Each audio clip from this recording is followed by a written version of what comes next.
muy bien. Vamos a continuar hablando de esto. Lo vamos a saludar a Poilo Escobedo, es periodista de Chile, para ampliar este tema. Muy buenos días. De Norte Grande Federal te saludan Guillermo y Natalí. Poilo, buen día. Hola, ¿cómo están? Muy buenos días acá desde el otro lado de la cordillera, masticando, procesando este resultado electoral sorpresivo, pero también con consecuencias políticas de gran magnitud. Bueno, estamos hablando del triunfo de la derecha. Hoy veía algunos titulares, ¿no?, de periódicos chilenos que hablaban del pinochetismo, ¿no?, en referencia al ex dictador Pinochet allí. ¿Es tan así, digo, es tan la derecha cruda, si se quiere, la que ha ganado en Chile ayer? Esa afirmación tiene algunos matices y primero hay que poner las cosas en contexto. El Partido Republicano, que es el que obtiene en este caso la mayoría, es la primera, la mayor fuerza política dentro del órgano que va a redactar una nueva constitución, es un partido que viene como una parte disidente de la UDI, de un partido tradicional de Chile de derecha, que efectivamente tiene algún vínculo con, en este caso, la dictadura, gobierno militar, según se parezca, y en este caso quizás el sector más duro de la UDI, al ver un giro moderado dentro de ese partido, decide salir, liderados por José Antonio Kast, y fundar un partido propio. Y en ese sentido, sí, efectivamente, en ese mundo hay una opinión favorable muchas veces o defensora de lo que fue el legado de Augusto Pinochet, en muchos casos. Pero lo que pasó ayer es un resultado que excede al pinochetismo o a la derecha tradicional o a la derecha, a la nueva derecha que se está planteando acá, que incluso en Chile algunos llaman como una derecha extrema o ultraderecha. Y en ese caso, lo que ayer se vio fue una votación histórica a favor de un proyecto político que, más que ir a buscar a los votantes con un planteamiento valórico o un planteamiento ideológico duro, lo que hicieron finalmente fue poner la bandera de la seguridad, que es la primera preocupación en Chile en este momento, y finalmente ser el único referente mayoritariamente creíble para atender a este problema en desmedro del gobierno que, si bien el resultado de esta elección era por quienes iban a redactar una nueva constitución, la contingencia influyó bastante en el resultado, y lo que se termina dando es una suerte de plebiscito de la gestión del gobierno del presidente Gabriel Boric.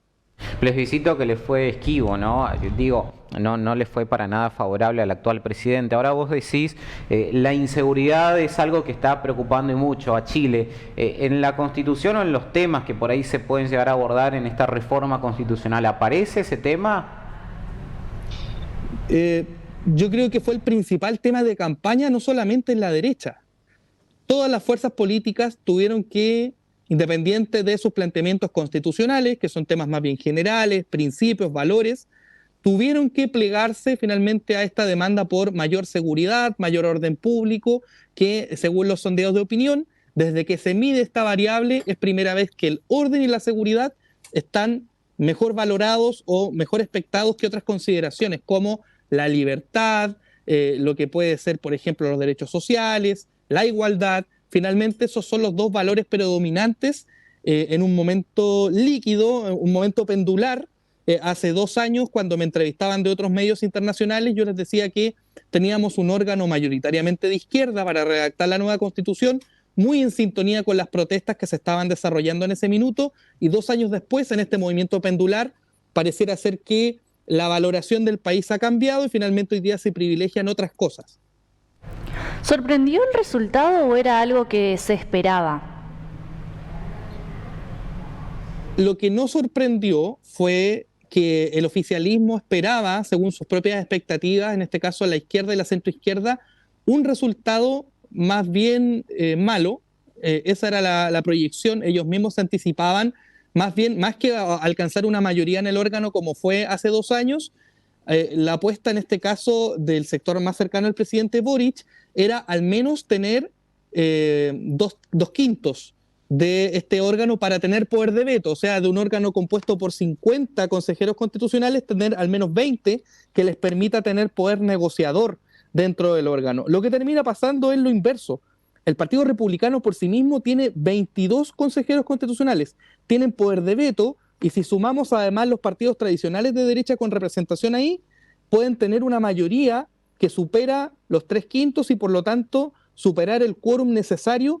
Y en concreto, para que la gente lo entienda, la derecha republicana más la centro derecha, si logran conformar una mayoría, podrían ellos mismos redactar una nueva constitución sin la necesidad de acudir a la izquierda para obtener votos. Y aquí se da la siguiente paradoja. Finalmente, lo que va a pasar en Chile es que en diciembre, cuando se dé el plebiscito de salida, los chilenos van a tener que escoger entre la constitución de Pinochet o la constitución redactada por seguidores de Pinochet en muchos casos, o en este caso Kast, José Antonio Kast, que fue el candidato presidencial del Partido Republicano. Esa es la paradoja. Y otro tema también importante, el Partido Republicano, que hoy día es la principal fuerza política en el órgano constituyente, con 22 consejeros electos, fue el único partido que se declaró abiertamente en contra de la tesis de una nueva constitución. No suscribieron el acuerdo político que habilitaba el proceso y mucho menos respaldaron la idea de una nueva constitución y paradójicamente, insisto, tienen poder de veto y poder de conformar una mayoría para redactar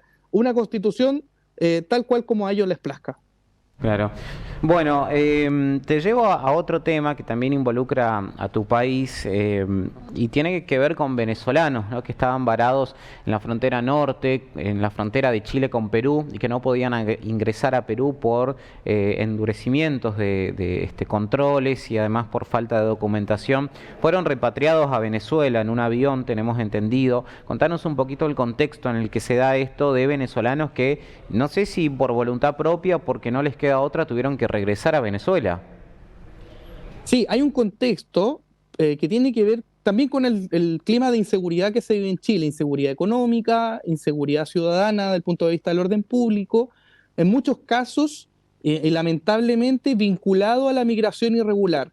Se dieron delitos de alta connotación pública, el asesinato de algunos policías, en donde en uno de los casos, uno de los más emblemáticos, un cabo de carabineros, en este caso, fue asesinado por migrantes venezolanos indocumentados. Finalmente eso ha generado toda una presión a nivel nacional por regularizar la migración y también regularizar lo que tiene que ver con el crimen organizado. Eso es un ámbito. Y finalmente, a raíz de esa situación, la Fiscalía Nacional, el fiscal nacional Ángel Valencia, que es el ente persecutor de Chile, decretó un criterio, en este caso administrativo, que se le conoce como el criterio Valencia. Todos los migrantes indocumentados detenidos en flagrancia, que no sean, en este caso, identificados, que no tengan su RUT, que no tengan su DNI al día, van a automáticamente ser detenidos. Ese criterio también generó otro fenómeno, finalmente una histeria, también una inseguridad, no solamente del punto de vista de los migrantes indocumentados, en este caso vinculados a delitos, sino también de otros migrantes indocumentados que legítimamente tenían aspiraciones de estar en Chile, pero finalmente por distintas situaciones no lograron regularizar su situación y finalmente buscaron retornar a su país de origen, que es mayoritariamente Venezuela. También hay otros migrantes de, en este caso, Colombia y República Dominicana. En la frontera con Perú se veía esta situación de los pasos no habilitados, de migrantes que intentaban volver y finalmente en la frontera del lado peruano se decretó un estado de excepción, un estado en donde se desplegaron militares, fue un momento de mucha tensión y en ese sentido las cancillerías de los países involucrados desarrollaron diálogos diplomáticos que se mantuvieron en reserva durante varios días hasta finalmente dar con un acuerdo, y es que más de 100 venezolanos fueron repatriados desde Chile. Hubo un acuerdo con el gobierno venezolano en donde finalmente a través de un avión del país de origen se repatria, en este caso, un plan que también ha sido respaldado por Nicolás Maduro, que es este plan de repatriación, como ellos mismos han llamado, y ese es el efecto que se ha estado viendo en los últimos días.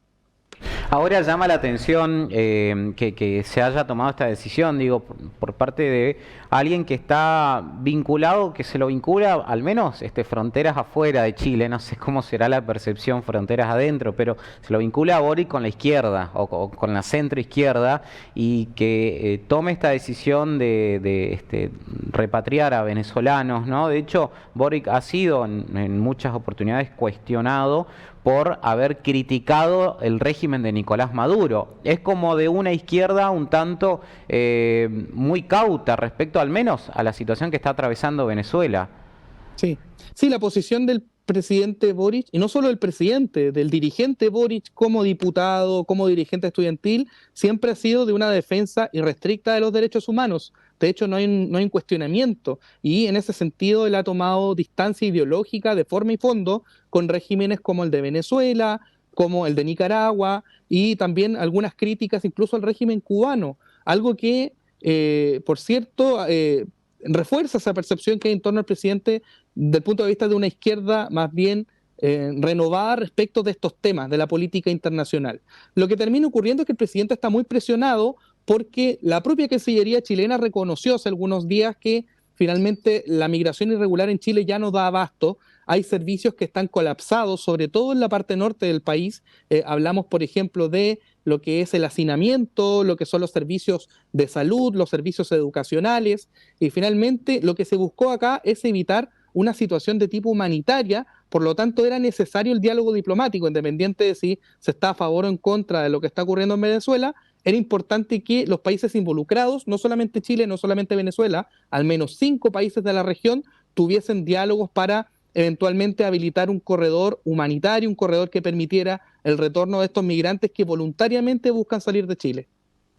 Poirot, muchísimas gracias por tu tiempo y toda esta información que nos has brindado, muy amable. Somos el primer canal de noticias desde el interior del país. Transmite desde el histórico Chalet Rapaccioli, Resistencia, Chaco, Norte Grande Federal. Somos periodismo con historia.